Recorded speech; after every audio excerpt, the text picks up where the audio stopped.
আপনি সহবাস করছেন কিন্তু একেবারেই সময় পাচ্ছেন না, সেকেন্ডের ভেতরে শেষ হয়ে যাচ্ছে, মিনিট পর্যন্ত আপনি পৌঁছাতে পারছেন না।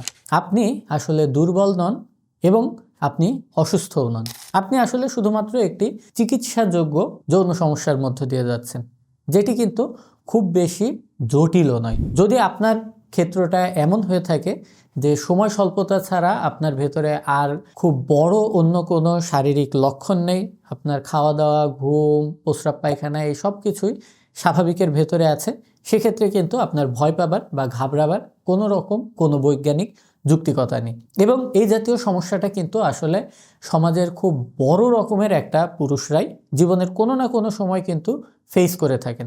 কোনো গবেষণাতে এটা 70 থেকে 80% পুরুষদের ভেতরেও কিন্তু দেখা গেছে।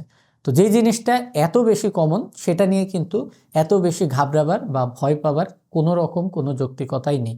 এর কারণ হচ্ছে বিজ্ঞান প্রমাণিত এখন পর্যন্ত অনেক রকমের দেশি বিদেশি বিভিন্ন রকম গবেষণা এবং ইন্টারভেনশন এই চিকিৎসা সমাজে বিদ্যমান আছে, যেগুলোর মাধ্যমে কিন্তু আপনি খুব সহজেই আপনার এই সমস্যার সমাধান করে ফেলতে পারেন। এজন্য আপনাকে কখনোই নিজেকে একজন রোগী মনে করবার কোনো যৌক্তিকতা নেই। সঠিক চিকিৎসা, ধৈর্য এবং আপনার ওয়াইফের কাছ থেকে যদি সঠিক মানসিক সাপোর্ট আপনি পান, সেক্ষেত্রে কিন্তু খুব সহজেই এটা সম্ভব যে আপনি আবার সুখে শান্তিতে আপনার দাম্পত্য জীবনযাপন অতিবাহিত করবেন। কি পদ্ধতি চর্চা করলে আপনি এই সমস্যার সমাধান কোনো রকম ওষুধপত্র বা ইনজেকশন ছাড়া করতে পারবেন এবং কোনো রকম পরীক্ষা নিরীক্ষারও প্রয়োজন নাই, সেই জিনিসগুলোর শুধু হেডলাইনটা আমি আপনাকে জানিয়ে দিচ্ছি। এর ভেতরে প্রথম ইফেক্টিভ পদ্ধতি হচ্ছে যে কোনো রকমের ব্যারিয়ার মেথড ব্যবহার করা, অর্থাৎ কন্ডোমের ব্যবহার করা। এই বিষয়ে বিস্তারিত ভিডিও আমার পেজে আগে দেয়া আছে। এই প্রত্যেকটা স্টেপেরই বিস্তারিত ভিডিও আপনি চাইলে সেই আগের দেয়া ভিডিওগুলো থেকে দেখে নিতে পারেন। যদি একটা কন্ডোমে খুব বেশি উপকার না পান, সেক্ষেত্রে ডাবল কন্ডোম ব্যবহারেরও কিন্তু সুযোগ রয়েছে। এর পরবর্তী পদ্ধতিটি হচ্ছে স্টপ অ্যান্ড গো পদ্ধতি, অর্থাৎ আপনি থেমে থেমে সহবাসের চেষ্টা করবেন। এর পরবর্তী পদ্ধতি হচ্ছে স্কুইজিং টেকনিক। এটা লিঙ্গের কোন স্থানে চাপ দিতে হবে, কোন আঙ্গুল দিয়ে চাপ দিতে হবে, আপনি দিবেন নাকি আপনার স্ত্রী চাপটা দিবে, এই বিষয়েও কিন্তু বিস্তারিত ভিডিও পেজে দেয়া আছে। লাস্ট পদ্ধতিটি হচ্ছে পেলভিক ফ্লোর এক্সারসাইজ, যে পদ্ধতিটিকে কেগেল এক্সারসাইজ নামেও আপনারা অনেকে চিনেন। এটারও বিস্তারিত কিন্তু পেজে দেয়া আছে। বিষয় হচ্ছে যে এই জিনিসগুলো যদি আপনি আস্তে আস্তে রপ্ত করার চেষ্টা করেন, রেগুলার আপনি আপনার সহবাসের সঙ্গে এই জিনিসগুলোকে একটা একটা করে প্র্যাকটিস করা শুরু করেন, সেক্ষেত্রে কিন্তু খুব অল্প দিনের ভেতরে আপনি একটা পার্মানেন্ট এবং স্থায়ী সমাধান দেখবেন। আর শুধু যে এই পদ্ধতিগুলোই যথেষ্ট, বিষয়টি এমন নয়।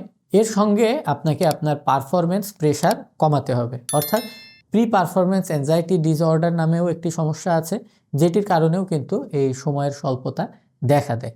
এজন্য দরকার স্ত্রীর সঙ্গে খোলামেলা আলোচনা এবং বন্ধুত্বপূর্ণ পরিবেশ তৈরি করা, যার মাধ্যমে কিন্তু আপনার স্ত্রীর মানসিক সাপোর্ট এবং তার দিক থেকে একটা পজিটিভ মনোভাব কিন্তু আপনিও পেতে পারেন। কারণ এখন পর্যন্ত অনেকগুলো কেস আমি পেয়েছি যেখানে দেখা যাচ্ছে এই ছোট সমস্যা থেকে সমাজের ভেতরে জানাজানি হয়ে যাওয়া, এমনকি সংসারে বিভিন্ন রকম কলহ তৈরি হওয়া, বিবাহ বিচ্ছেদের মতো জঘন্য ঘটনাও কিন্তু এখান থেকে শুরু হতে পারে।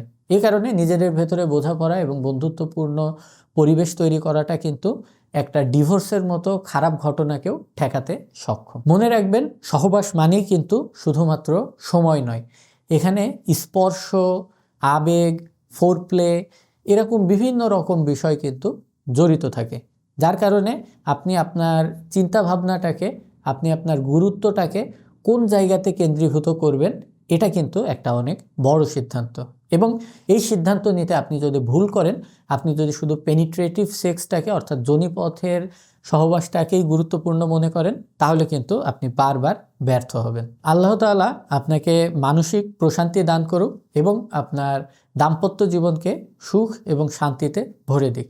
আপনার মনের ভেতরে যেন আত্মবিশ্বাস চলে আসে, এই দোয়া করেই আমি আজকের ভিডিও শেষ করছি। অবশ্যই ভিডিওটি ভালো লাগলে শেয়ার করবেন এবং যার এমন ভিডিওর প্রয়োজন থাকতে পারে এমন কারো কাছে জিনিসটা হোয়াটসঅ্যাপ অথবা মেসেঞ্জারের মাধ্যমে শেয়ার করে পাঠিয়ে দিতে পারেন, যদি নিজের টাইমলাইনে শেয়ার করতে লজ্জা ফিল করেন। আল্লাহ হাফেজ।